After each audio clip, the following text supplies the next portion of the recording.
Design a poster that when people see it, they don't have to read the motion, they would really know what it's all about, or they would be, immediately drawn to the picture, and this will be a poster that will really draw their attention. Fitch has been working with Doha Debates since the beginning.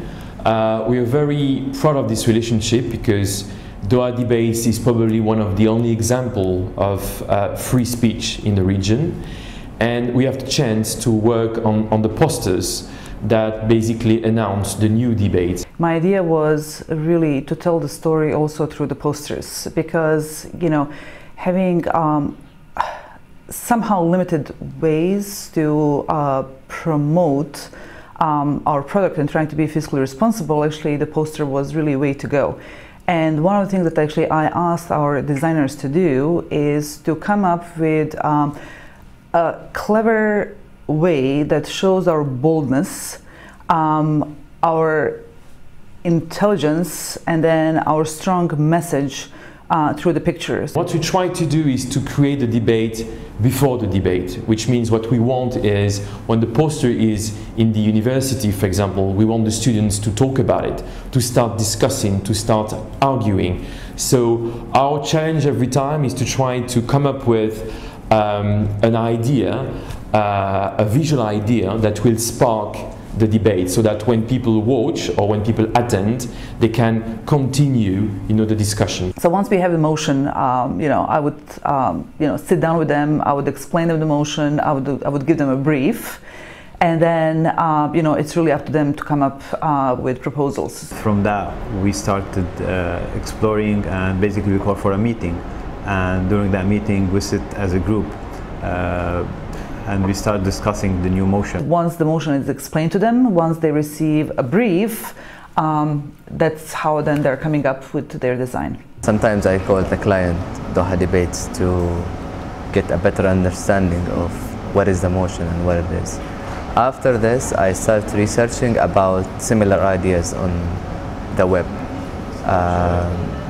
We always find cool ideas. We start having a session for like a think tank session, really throwing out ideas, our concepts, what kind of perception we can have about it, and from that we start to narrow, the ideas to the strongest one, because we always try to grasp the exact message that we're trying to portray in that debate, and as well how it actually will engage the audience to start somehow having a debate before the debate. When we get the creative idea, we start sketching with a pencil.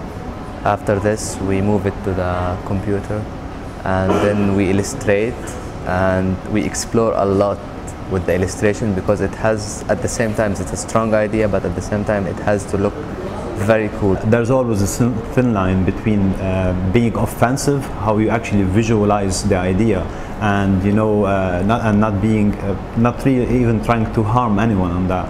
So we try to maintain that, to find this kind of nice balance between both. And after that, we send the options, our recommendations somehow, to Aida and the Doha Debate team. The most important thing is that they understand is, this is debate. So basically, we are not attacking, anyone. We are not taking sides. So basically, whatever artwork they design, they produce, has to be very, very balanced, because that's what we stand for a balance and fairness. Every single poster, complemented the story, the debates, and basically now every single episode has its own identity. The start of Doha Debates, the poster weren't as good as now, because there are many things changed. A lot of people worked on the project, and it developed till now. Like now we get very strong posters.